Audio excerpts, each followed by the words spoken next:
Shalom, salam sehat, semangat selalu dan sukacita buat ibu-ibu semuanya. Pagi hari ini sebelum kita merenungkan sebagian firman Tuhan, mari kita pujikan bersama-sama, kita senandungkan suara hati kita dengan pujian Saat Pagi Hariku Datang Lagi.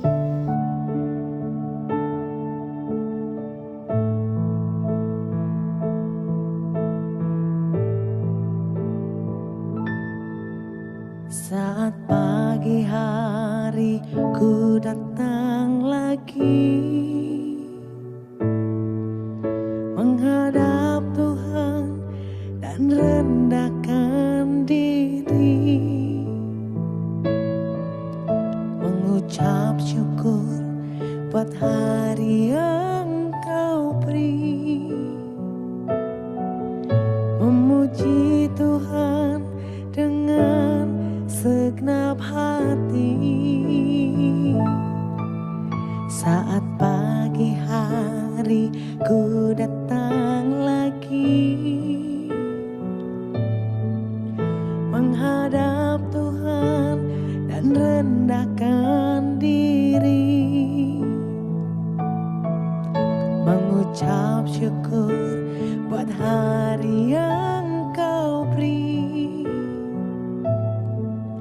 memuji Tuhan dengan segenap hati.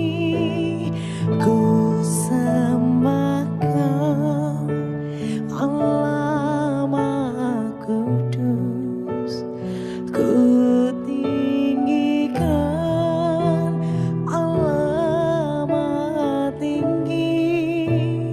Ku serahkan tubuh jiwa rohku dalam pimpinanmu, Tuhan. Baik, kita akan bersaat teduh dan kita berdoa bersama. Mari kita berdoa. Tuhan Allah sumber kehidupan kami mengucap syukur ketika hari baru Tuhan anugerahkan buat kami bersama dengan orang-orang yang kami kasih. Kami rindu ya Bapa, Kau teduhkan hati kami supaya kami boleh mendengarkan dan memperhatikan suara Allah ketika kami akan memulai aktivitas kami untuk waktu-waktu ke depan. Kami rindu Roh Kudus yang berkarya dan bekerja dan boleh menolong kehidupan kami. Terpujilah nama-Mu ya Bapa. Amin. Ibu-ibu, dalam renungan pagi ini kita akan perhatikan dan kita akan renungkan sebuah tema renungan yang bertopik tentang Ibu Pancaran Cinta Kasih Tuhan. Bagian firman Tuhan yang akan kita baca dan kita renungkan dari Amsal 31 ayat yang ke-26 sampai dengan yang ke-30. Saya ulang dari Amsal 31 ayat 26 sampai yang ke-30. Demikian firman Tuhan. Ia membuka mulutnya dengan hikmat, pengajaran yang lemah lembut ada di lidahnya. Ia mengawasi segala perbuatan rumah tangganya. Makanan kemalasan tidak dimakannya. Anak-anaknya bangun dan menyebutnya berbahagia. Pula suaminya memuji dia.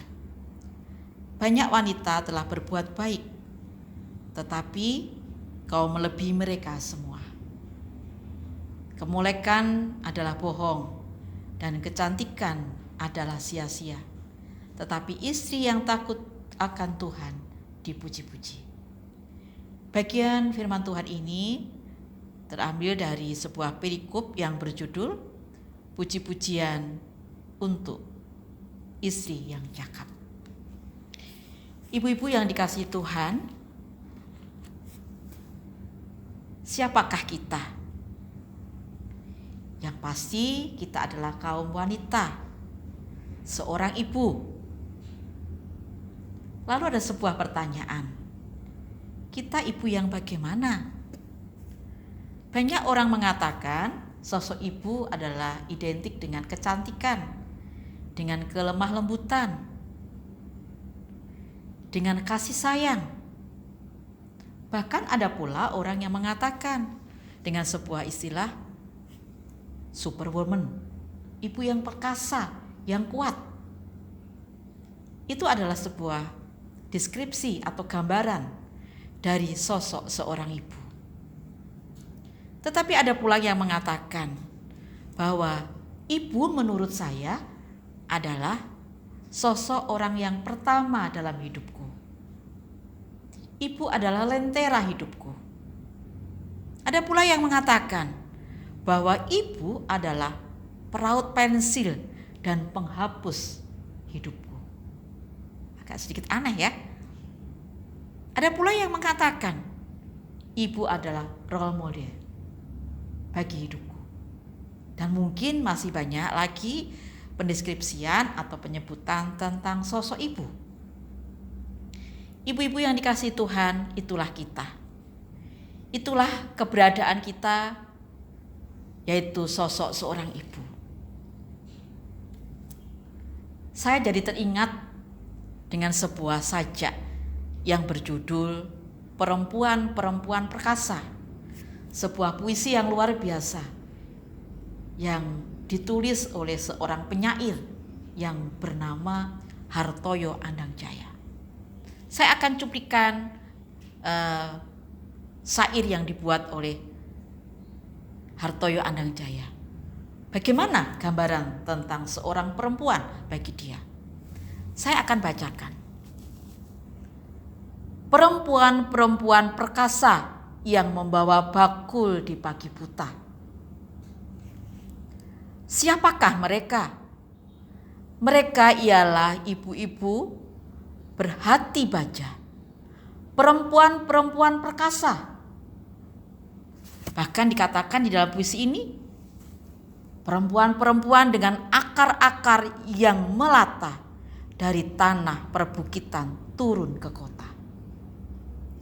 Mereka cinta kasih yang tak bergerak menghadapi desa demi desa. Ini adalah sebuah cuplikan semata dari gambaran sosok perempuan yang dideskripsikan oleh seorang penyair yang bernama Hartoyo Andangjaya. Di dalam cuplikan puisi ini tergambarkan bahwa ibu adalah sosok yang perkasa, yang luar biasa. Bisa dikatakan sosok yang istimewa. Meskipun dia seorang perempuan yang lemah lembut. Itulah sosok ibu. Ibu-ibu yang dikasihi Tuhan, kita akan berbicara sedikit atau merenungkan sedikit lagi apa yang kita akan perhatikan dari bagian firman Tuhan tadi. Pada Kamis pagi ini kita akan merenungkan.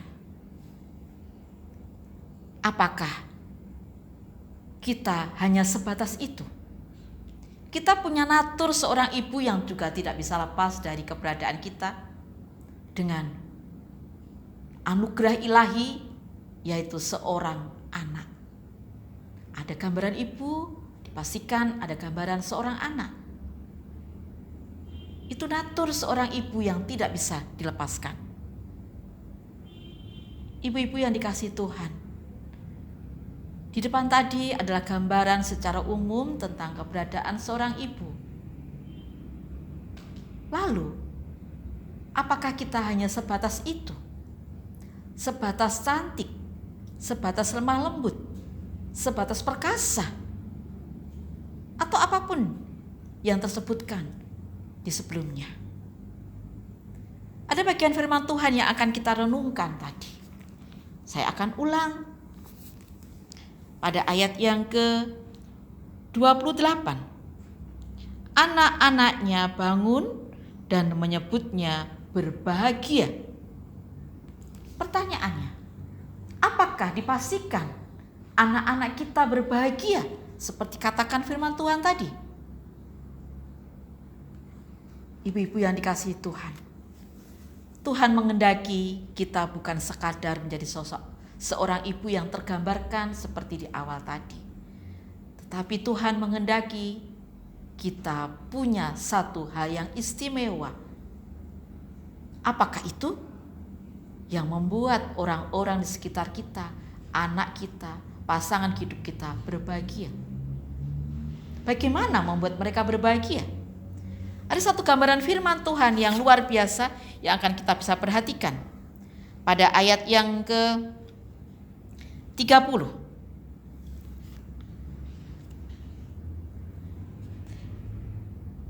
Kemolekan adalah bohong dan kecantikan adalah sia-sia. Satu hal yang pasti, tetapi istri yang takut akan Tuhan dipuji-puji. Ibu-ibu yang dikasihi Tuhan, satu syarat bagaimana kita membuat bahagia, bangga, sukacita orang-orang sekitar kita, anak kita, suami kita, orang-orang yang kita kasih, bahwa kita adalah perempuan yang takut akan Tuhan. Seorang sosok perempuan yang mau hidup dalam ketaatan dan takut akan Allah. Bukan satu perkara yang mudah. Bukan sesuatu yang sebegitu saja bisa dibuat. Tetapi perlu waktu, perlu proses, perlu pengenalan akan Tuhan. Supaya rasa takut itu sungguh boleh ada. Dan sungguh boleh memancarkan cinta kasih Tuhan buat orang-orang yang kita kasih. Apabila kita mau memancarkan cinta kasih Tuhan, dipastikan satu jawaban yang ada di firman Tuhan membuat orang-orang yang di sekitar kita bahagia, sukacita. Kiranya bagian firman Tuhan ini sungguh boleh menolong kita bahwa kita tidak sebatas menjadi perempuan-perempuan yang biasa, tetapi perempuan-perempuan yang luar biasa, yang perkasa. Dan katakan firman Tuhan bahwa perempuan-perempuan, ibu-ibu yang punya rasa takut akan Tuhan. Supaya anak, cucu kita, orang-orang sekitar kita sungguh boleh menikmati sukacita karena mengenal pancaran cinta kasih Tuhan. Kiranya Tuhan memberkati. Satu gambaran yang perlu kita bawa. Di background ada sebuah gambaran bagaimana Tuhan Yesus mengasihi anak-anak kita. So pasti kita seorang ibu mengasihi anak-anak kita. Dan gambaran itulah yang terus terpatri menjadi satu kerinduan kita. Satu perjuangan yang harus kita lakukan buat anak-anak anugerah ilahi. Kiranya Tuhan memberkati. Mari kita berdoa. Terpujilah nama Tuhan Allah kami yang sungguh boleh mengajari kami di setiap saat, di setiap waktu, hari-hari pemberian Tuhan untuk kami boleh mendengarkan suara Allah sebelum kami boleh beraktivitas. Bersyukur kami punya kesehatan yang baik. Bersyukur ketika kami terus punya semangat, kemauan, daya juang untuk memperjuangkan anak-anak kami menikmati sukacita, bahagia karena Allah yang menghendaki yang demikian. Kami rindu Kau mampukan kami dan Kau tolong kami. Kami rindu juga bahwa perjuangan yang kami lakukan bukan sebatas sesuatu yang diperlukan oleh anak-anak kami, tetapi sesuatu yang mulia di hadapan Allah. Kami rindu ya Bapa, Engkau mampukan kami dan Kau berkati kami. Terpujilah nama-Mu ya Bapa, di dalam kasih Kristus kami naikkan hormat syukur kami buat Engkau.